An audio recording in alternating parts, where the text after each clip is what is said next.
أنا على يقين بأن كلا الأستاذين سيتمكنان من التغلب على موضوع الأونلاين والشاشة. أحيانا يفتقد إلى الإحساس غير لما تكون وجها لوجه، وأعتقد ستتغلبان وكل ثقة بذلك على هذه المشكلة.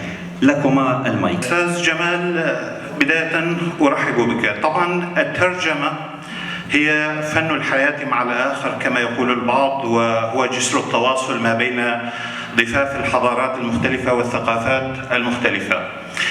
وبمعنى آخر الترجمة هي تبيئة النص في غير لغته الأم، بمعنى زرع جذوره في اللغة الأخرى.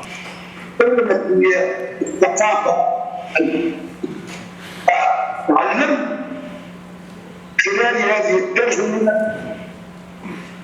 يعني یکی گربو و بشرد ماشی فانوس کرد دست خواهنگیزان. گوت برای نابینی گو چه مسئله؟ گو ترسامه یکی گوری دل، یکی دل گوری بینه تر بقلبه.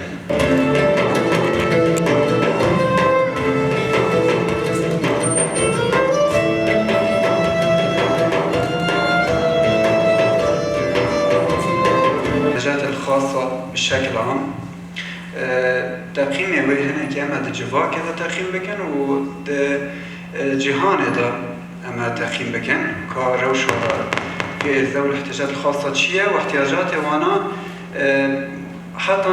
حتى شخصين جيشتي وعم بجن إعاقة ومعاق تخزن أنواع إعاقة ممكن يعني چند نوعاش مرة حصر ديكي واختصارا تخزن الوقت.